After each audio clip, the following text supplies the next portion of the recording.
We have a few updates for you all at the top this morning. First, today, the President is signing 3 executive orders to rebuild and strengthen our immigration system. These actions are centered on the basic premise that our country is safer, stronger, and more prosperous with a fair, safe, and orderly immigration system. Today's actions do a number of things.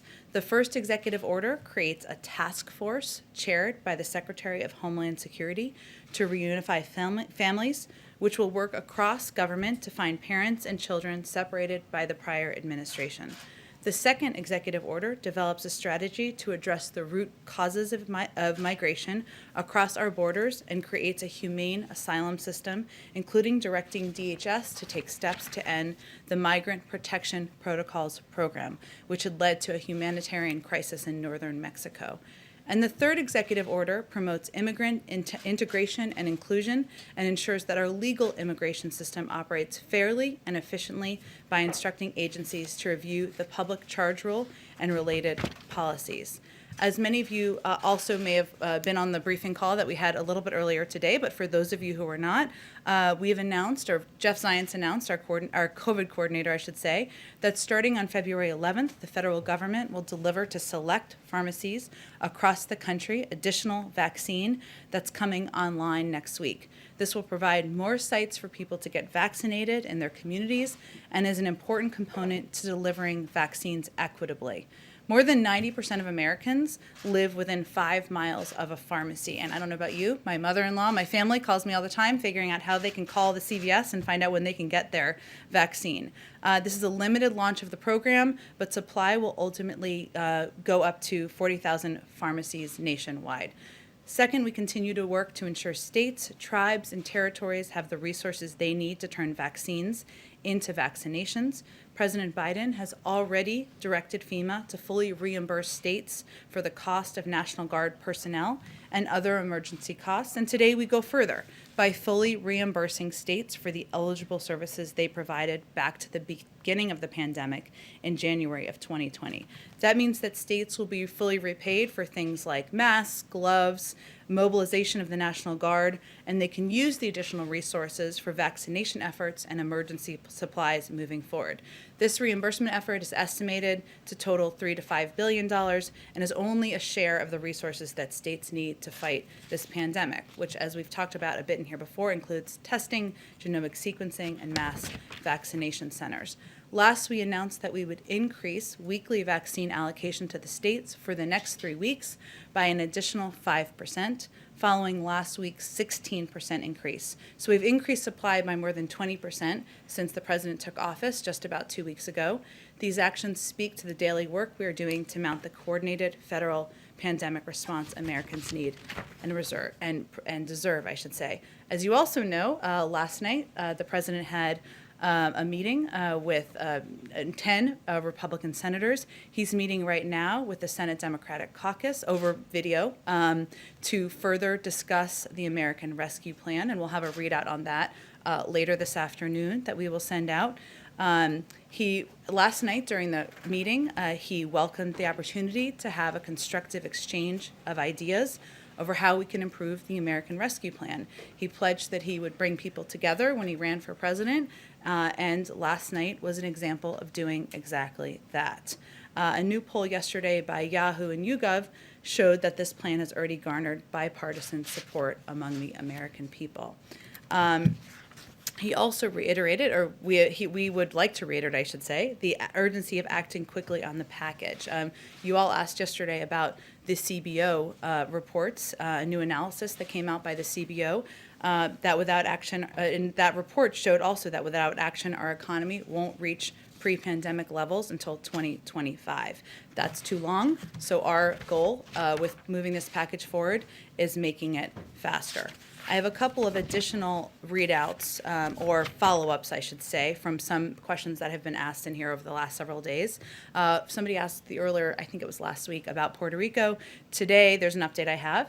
The administration is releasing $1.3 billion in aid allocated by Congress to Puerto Rico that can be deployed to protect against future climate disasters. In partnership with the Puerto Rico Department of Housing, the administration is also working to remove onerous restrictions put in place by the last administration on nearly $5 billion in additional funds. Someone also asked yesterday about how President Biden keeps in touch. There's a number of ways, but he receives correspondence letters in his briefing book every night, as past presidents have done. He also regularly connects with Americans on the phone. We've put out some videos of that, and we'll continue to do that moving forward. And as you also know, he has a routine of typical routine, I should say, of attending public mass every weekend, which is something he did as president-elect and something he will do, clearly respecting COVID protocols moving forward. There was also a question, a couple follow-ups here, about the president's engagement with the Capitol Police officer who lost, I think, Ed, you asked this question perhaps, about the Capitol Police officer, Officer Sicknick, who had lost his life in the events of January 6th. As you know, or many of you may know, the president spoke with members of his family shortly after his passing to express his condolences and sympathies to their tragic loss. I don't have anything to update in terms of his schedule tomorrow, but I expect we will have more of an update on that in the next 24 hours, certainly. Finally, I know this is a lot at the top, we can confirm that the president will visit the State Department now on Thursday. That was originally planned earlier this week. We had to move things around because of snow, where he will thank the men and women of the national security workforce for their service to our country and deliver remarks about reclaiming America's role in the world. Sorry, I did actually have one more item. And as you all have seen reports this morning of the FBI confirmation that 2 FBI agents are deceased and 3 are wounded in a shooting in Florida. The 2 wounded agents were transported to a hospital and are in stable condition, as some, I think, have reported. President Biden was briefed this morning by Homeland Security Advisor Liz Sherwood Randall. This is obviously a terrible tragedy. I expect you'll hear more from the president later this afternoon when he speaks to all of you. I know that was a lot. With that, let's kick us off. Wonderful. Thank you, Jen. 2 questions. Congressional Democrats are moving forward with COVID relief, with legislation set to hit the House Budget Committee by February 16th. What kind of timeline does that create for you with regard to talks with Republicans? Well, as many of you who have covered Capitol Hill know, there is a process. The budget reconciliation process is a lengthy one. And because I suspected that people would want to talk about the meeting last night today, I just wanted to take the opportunity to talk a little bit about that process and where we see there being opportunity. So first, as you know, once a budget, well, maybe as you know, but a lot of people watching do not know, that once a budget resolution is passed, the House and Senate negotiators will work to develop a reconciliation bill that can pass through the House and Senate. At several points in this process, as we look to the weeks ahead, Republicans can engage and see their ideas adopted.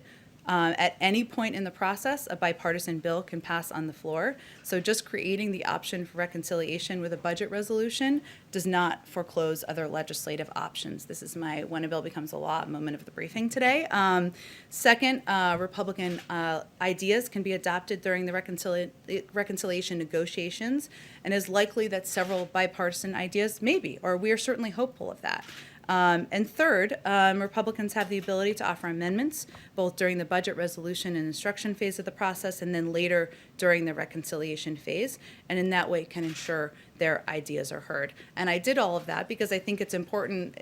There's been some misunderstanding about how this process works, and I think there was some view that the final vote was this week. You all know that's not the case. There is some time. That's why the president is engaging, why he did with Republicans last night, Democrats today, and why he's conveyed that he would like to continue doing that in the days ahead. Secondly, Moscow court sentenced Alexei Navalny to prison for 2.5 years for violating his probation for going to Germany to recuperate from being poisoned. Does the White House plan any additional steps in response? Well, Josh, you may not have seen this because I think it just came out, but Secretary of State Tony Blinken put out a statement in response to the sentencing. I will just let me reiterate some of the pieces from here. We are deeply concerned by Russian authorities' decision, I should say, to sentence opposition figure Alexei Navalny. Like every Russian citizen, Mr. Navalny is entitled to the rights provided in the Russian Constitution, and Russia has international obligations to respect equality before the law and the rights to freedom of expression and peaceful assembly. We reiterate our call for the Russian government to immediately, unconditionally release Mr. Navalny, as well as the hundreds of other Russian citizens wrongfully detained in recent weeks for exercising their rights. I will say so to your specific question. There is an ongoing review. We announced, I think it was early last week, of a number of the reported or concerning actions, I should say, by the Russian government, which includes the treatment of Alexei Navalny. It includes a full assessment of the SolarWinds hack. It includes a review of the reports around bounties on troops. And it also includes reports of an assessment of engagement in the 2020 election. That's an ongoing review by the National Security Team. When they conclude that will launch, a policy process to determine what steps we will take from here. Go ahead.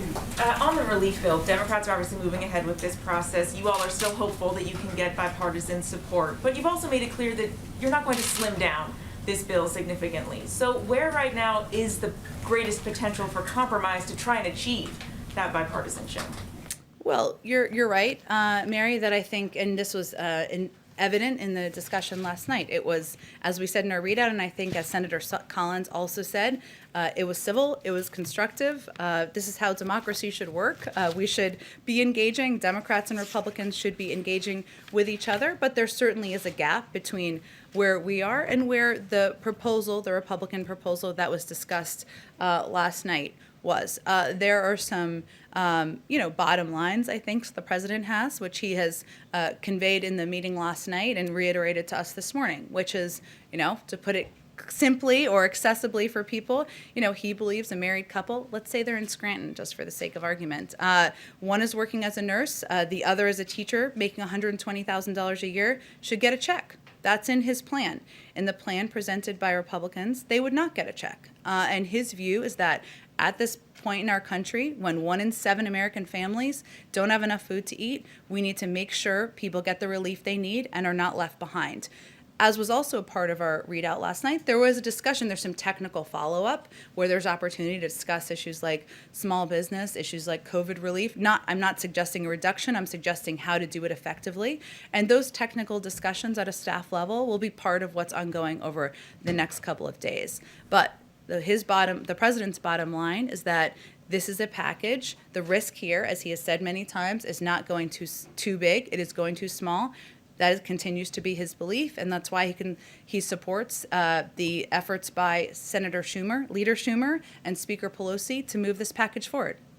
If I can ask a question on impeachment. The impeachment managers have now laid out their case. Trump's team is leaving open the door, it seems, to arguing election fraud in the trial, to repeating the false claims that somehow Trump won the election, those same false claims that fueled the riot. Is this administration concerned that the former president's defense could incite further violence? Well, certainly watching reactions in the country, watching the potential for violence is something that we will do closely from the White House across the country, no matter what prompts it, and that's something we will certainly keep an eye on. But I think in this case, as you know, there have been dozens and dozens of court cases that have been debunked. The President of the United States is sitting in the Oval Office, engaging and governing the country, and obviously we have moved forward even more than we were prior to the inauguration in proceeding and delivering on what the American people decided on in November. One quick one on immigration. Some reform advocates have criticized these actions for being reviews of certain programs, like the Remain in Mexico program, rather than cancellations. Why review and not reverse some of these programs? Sure. Well, part of our effort, Mary, is to assess the damage that has been done by the policies that were put in place by the prior administration. We want to act swiftly, we want to act promptly, but we also need to make sure we are doing that through a strategic policy process. And the president's commitment to immigration is indicative in the fact that he announced an immigration bill his first day in office, and that he has signed and after this afternoon, a number of bills to overturn the immoral actions of the prior administration, but we want to ensure that our team, led by the hopefully newly confirmed soon, maybe right now, Secretary of Homeland Security, has the ability to review the process and policies and make sure he's putting the right ones in place. Do you have a sense of timing for these reviews, when the task force on reunification, for instance, may actually put out their first findings? We do, and it's important to us that there are markers to give updates to the American people on this and many other issues. So there will be a report issued within 120 days, and then every 60 days thereafter on the progress being made. As I think you all know from covering this issue, this is very difficult. It's emotional for a lot of people for understandable reasons. And we need to find out first where all these kids are and figure out where their parents are. And so we are starting at square one here, but our team wants to ensure that we are providing an update on what progress we're being made, how it's going to be approached, and what the task force will be able to get done. Go ahead. On the same subject, Jen, this is going to be really big news across Latin America, especially in those countries where people have come from. What is the Biden administration's message to people who may see this in the news in the next few days and think, oh, they're changing the policy, now might be a good time to go north? Well, the message continues to be what it has been, and I appreciate you asking the questions because it is confusing as we take a lot of these steps forward.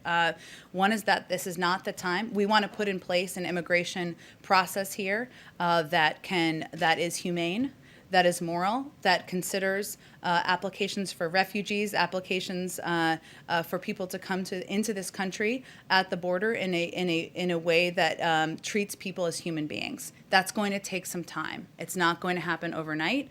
Obviously, we have a bill that we are hoping will be able to move through Congress.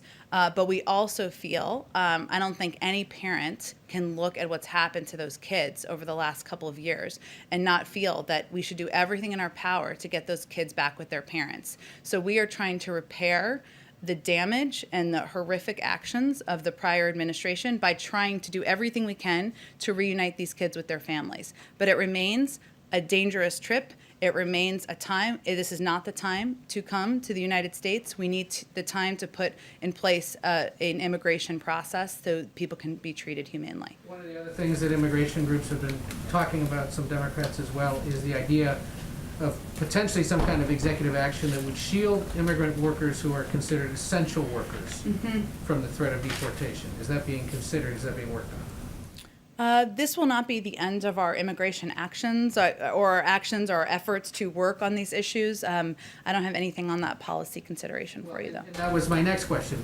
This is still being worked on. Can you give us a sense of what else may still be coming?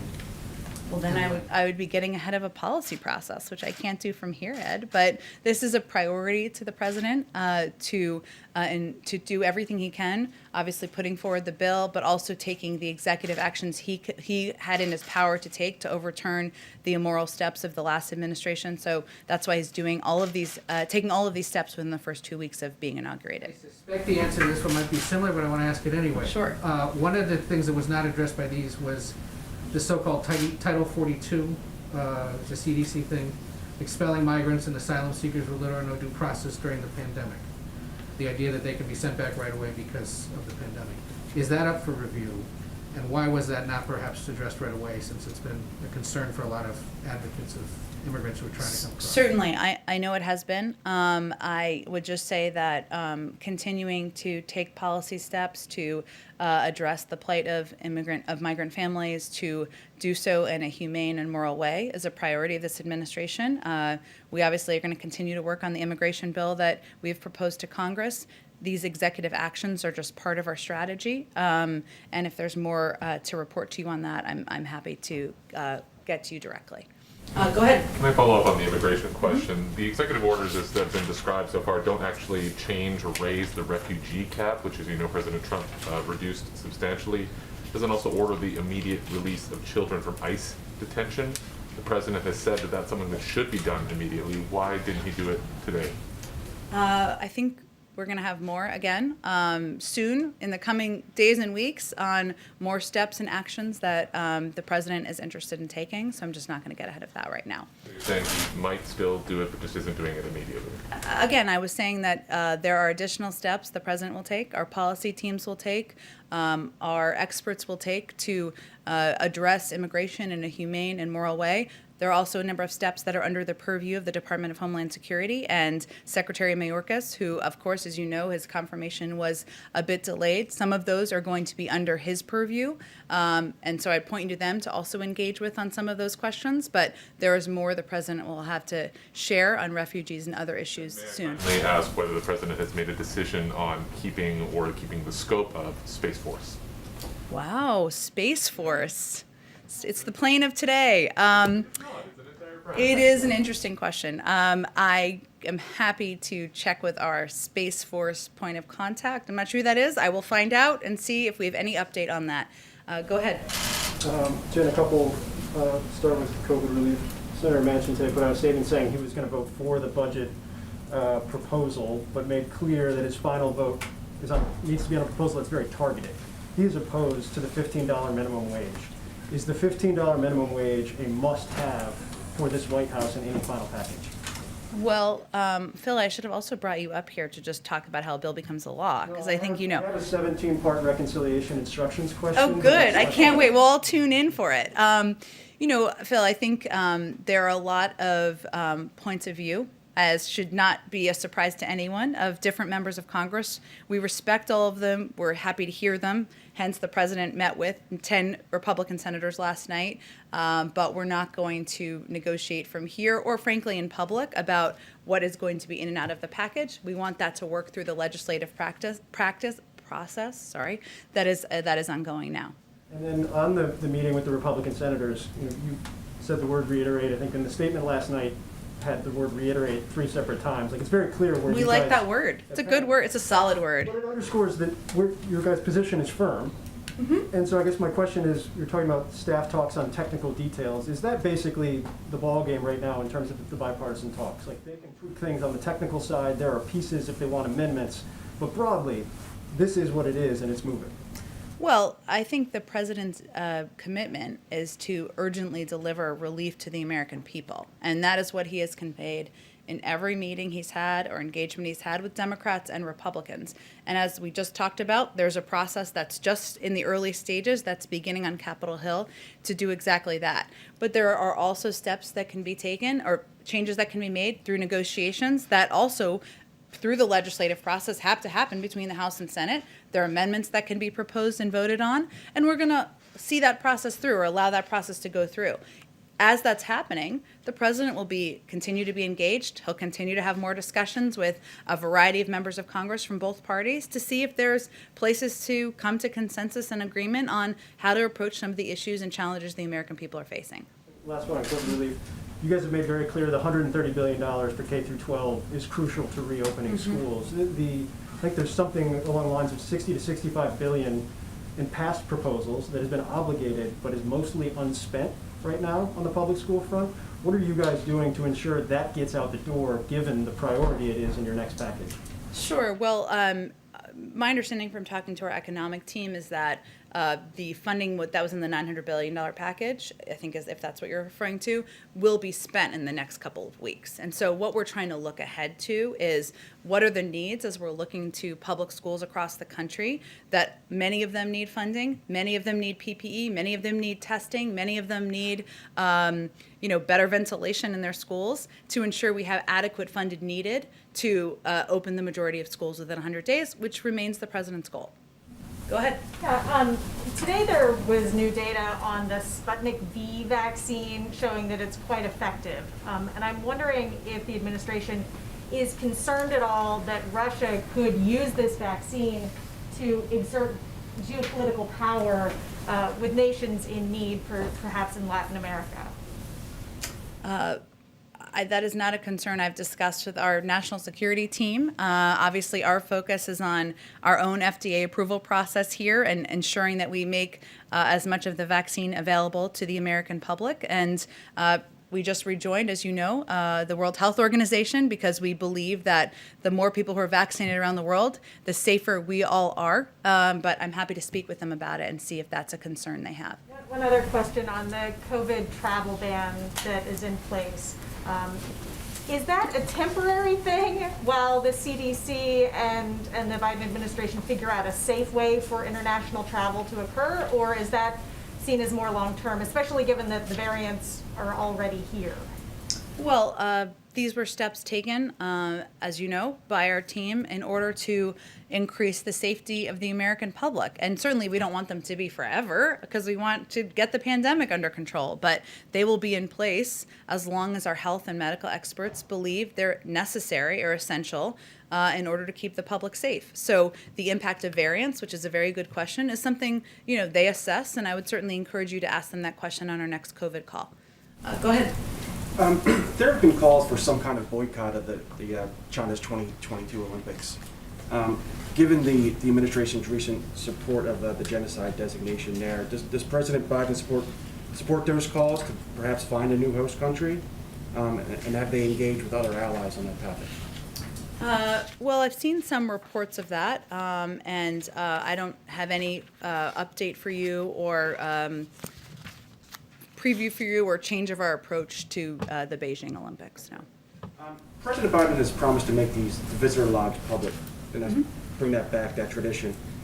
Obviously, you guys are not having a lot of visitors due to the pandemic.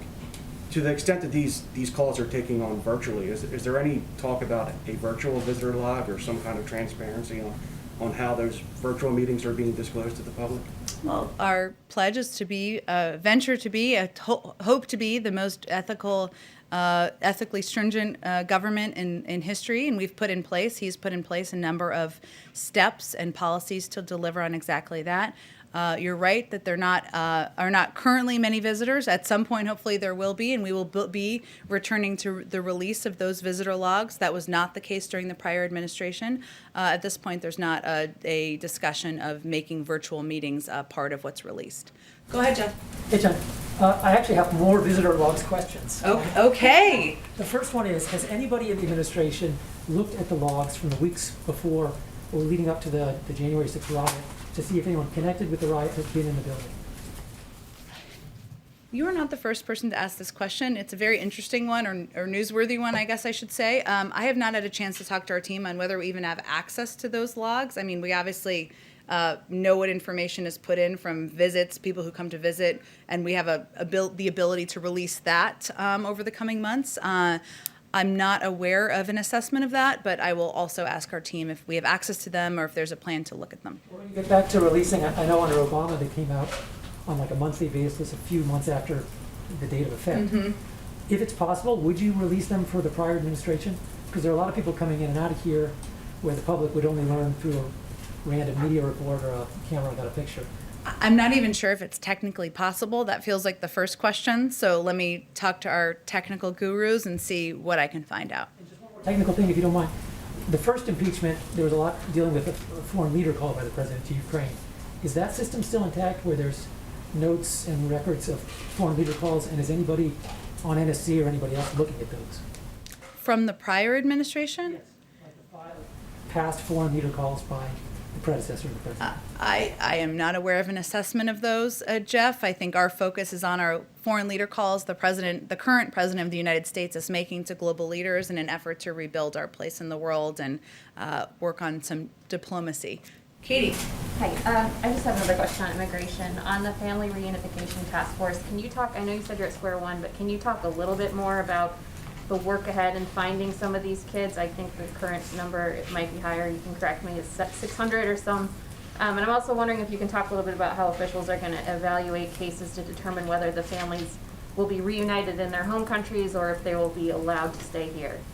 It's a great question, Katie, and some of that is what Secretary Mayorkas, newly confirmed Secretary Mayorkas, and the task force will have to assess is, and it will be case by case. There are estimates of between 600 and 700 kids, but part of what we need to do in the early stages, or I should say what the task force needs to do, is determine what the accurate number is and where these kids are, and then determine case by case what the best process and approach is for reuniting them with their family members. So there's a great deal of work ahead. There is a team that is very committed to that work, and part of what I'm sure will be in the report around 120 days is what progress they've made on that effort. Go ahead, Nina. Does the president think cutting off aid to Myanmar's government goes far enough, or are you all looking at additional steps, and what might those be? Well, I think the State Department may have put a statement out, if I'm correct here, on the assessment made in the legal review that is calling the events in Burma a coup. So, and as you also know, and we talked about it a little bit here yesterday, but there was a releasing of there was some sanctions relief over the last several years because of steps that the government had taken toward democracy. There has been a rollback of those, and obviously looking at sanctions is a big tool that would certainly be assessed, and I think that would be the one I would focus on at this point in time. We haven't heard the president, we haven't seen a readout of the president talking to President Xi, and I was wondering if there's something scheduled or when that might be. It's been a couple weeks? Less than 2 weeks, actually. It may seem longer to you. Our approach to China and our approach to our relationship in China, with China, is strategic, obviously, and we are working to ensure that we are approaching that relationship from a position of strength, and that includes engagement with our allies and partners. A lot of those calls have happened over the last 10 days. Maybe that was a little Freudian there, the 10 weeks. 10 days, they will continue.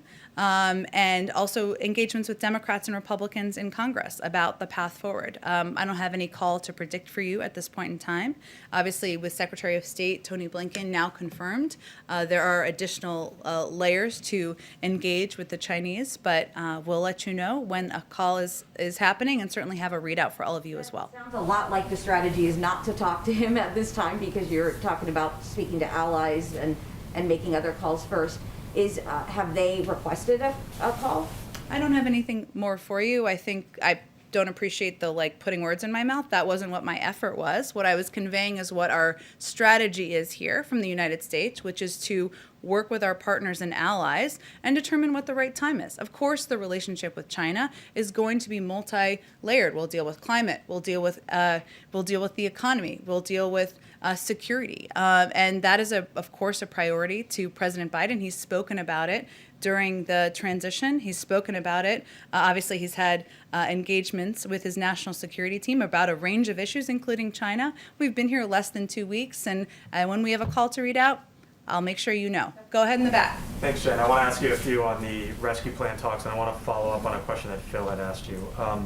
You had acknowledged that the gap between the administration and Republicans is wide, but the talks last night was constructive. Mm-hmm. So after the discussion in the Oval Office last night, is the number from the White House still $1.9 trillion? It is. On the issue of the minimum wage, mm-hmm. you had said that the president believes that a nurse and a teacher, a couple who makes $120,000, should get a check. So that's clearly a quote-unquote red line. I don't know if you want to describe it as that, but something that the president wants. Red line is an old term. We're not going to use it again. Okay, that's right.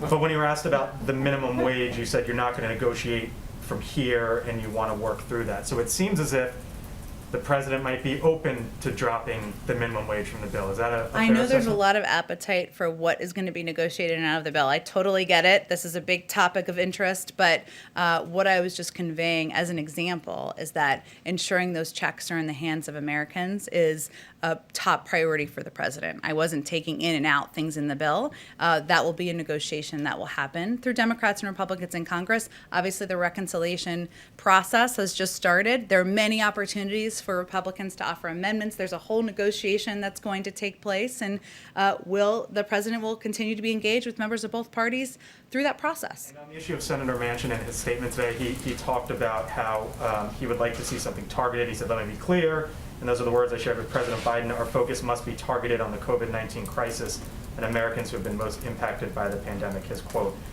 Does the White House believe that $1.9 trillion is a targeted package?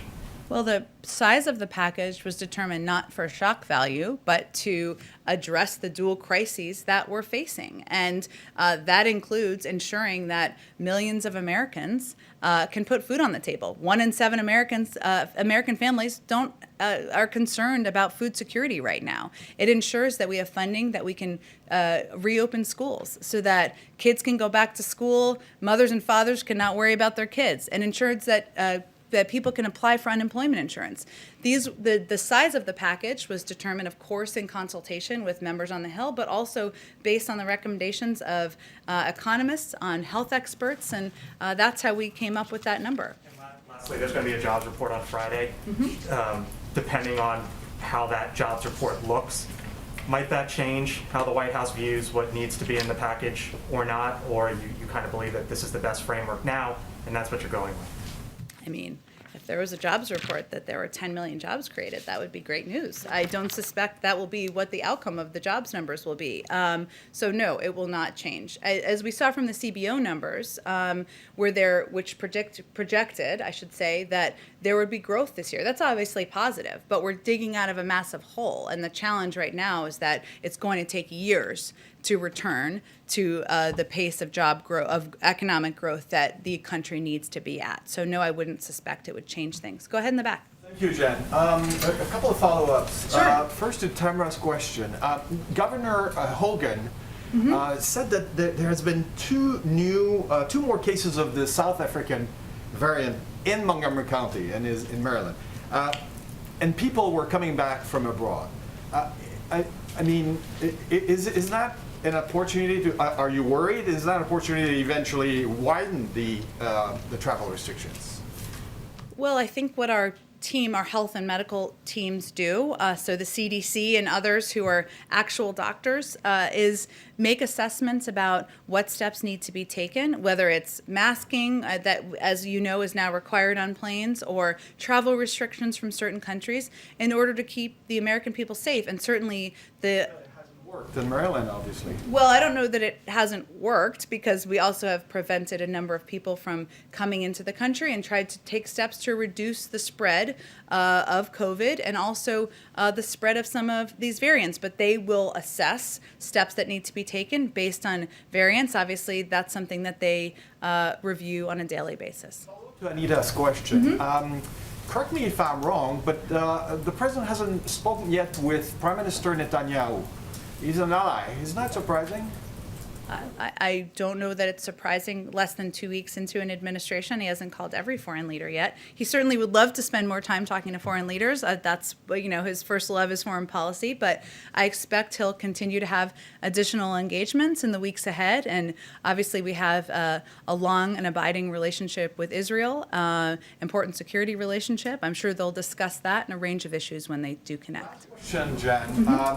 Since Bill Clinton, President Clinton and President Obama made Canada the destination of the first trip, can we expect the same thing from That was a very creative way of asking the first foreign trip question. I don't have anything to preview for you in terms of where the president will travel on his first foreign trip. I'm as eager as you all are. I love foreign travel. I will remind you that his first call was, of course, to the Prime Minister of Canada. So that is certainly affirmation of the importance of the relationship. Go ahead in the back. Yeah, thanks, Jen. One on immigration and then one on jobs, if that's okay. Sure. So the president's third executive order, as I'm reading it, restoring faith in our legal immigration system and promoting integration of new Americans. Should visa applicants in the K-1, the student E-2 visa program, should they take this as a sign that they'll be granted travel waivers to return to the United States? I know you were asked about that last week. Yeah, I was, and it is still under review. Obviously, as we talked about a little bit last week, or I don't remember if you were here that day, but But it was a question someone else asked, and married couples, as you know, are able to travel. There was a review of students and of couples who were not married. That review hasn't concluded yet. And then on jobs, given that Mayor, I guess now Secretary Buttigieg has been confirmed, when can we expect to see a detailed infrastructure plan given the potential for new job creation there? Well, we're going to officially invite Secretary Buttigieg to come to this briefing room and talk to you all about it whenever he has that to discuss, or even before then. He has been obviously working on getting confirmed, but I know he's eager to get to work, and we'll see when he has more specifics to lay out. Good. The announcement today with respect to the vaccine, equity is a big part of that. Yes. You've been rolling out that previously. To what extent is international equity factoring in? Right now, the orders you have add up, if they all come through, which is admittedly a big if, to quite a bit more than the U.S. would need. What would you do with all that? And are you concerned that you might be boxing out less wealthy countries from getting earlier access to the vaccine? Well, that's certainly not our objective. The president's objective is to have as many vaccines. As you said, there's a lot of factors that could happen here that could prevent this from happening exactly as we've planned it. Freezers can break, trucks can break, snowstorms, as we've seen this week. We're fully aware of that. May our problem be that we have too many vaccines to put in the arms of the American people. That is not the current problem we're tracking, so that's what our first focus is going to be at this point in time. If that happens, will you distribute them to allies first on the needs basis? I certainly hope that's our challenge and our problem, and I'm sure we will be happy to discuss that if that is our issue. But as you know, we've also rejoined the World Health Organization. We want to have a seat at the table. It's important that our global community is healthy, not just our community in the United States, but we're going to focus first on ensuring the American people are vaccinated. Go ahead. Just another vaccine question. You mentioned you ramped up 16% distribution last week, and Yeah. 5%. You obviously have the 1 million doses going out to the pharmacies as well. Jeff was talking about how this is a ramp up of Moderna and Pfizer. What kind of visibility are you getting into what's coming? Like, did you know the 15% was, or 16% last week was coming? Did you know the 5, like, how long in advance do you know? Did we know we could plan to announce the new? Actually announce things and kick them into gear. Yeah, well, we're working on trying to be able to have that ability and that assessment. And as governors, I'm sure will tell you, or have told many of you, that's also what they're looking at. So we're trying to get to a place where we know what's coming, so governors and local officials know what's coming to them, and they can assess where to distribute it in their states. The process is at the early stages, but our goal is certainly to have an understanding of when we'll be able to ramp up distribution to states. So, like, on something like today, how many days ago did you know, okay, on Tuesday we can announce that on February 11th we've got 1 million doses going out to pharmacies? What's the turnaround on that? Well, that particular announcement has a couple of components, right? It's of course engagement with states and governors, and engaging with them is pivotal, but also with pharmacies and ensuring that they're able to do it. I mean, if you log on to CVS to do an appointment to get a flu shot, you want to know that the system is going to work. So there are a lot of steps in the process. I'm not sure how many days in advance we knew that it was full to go. Not many, but it takes a great deal of coordination to make sure governors are feel comfortable with the announcements being made, that we're fully coordinating with them, that they can explain to their public that, of course, pharmacies are just a part of what we're doing, right? It's not, 1 million doses is a lot. It is not going to vaccinate the entire country. We're going to ramp that up. So that leaves some onus on them to be able to communicate where where people can also get their vaccine. So that coordination is key as a part of it, several components in this one, but we don't usually sit on these announcements, so I don't think that long. Go ahead.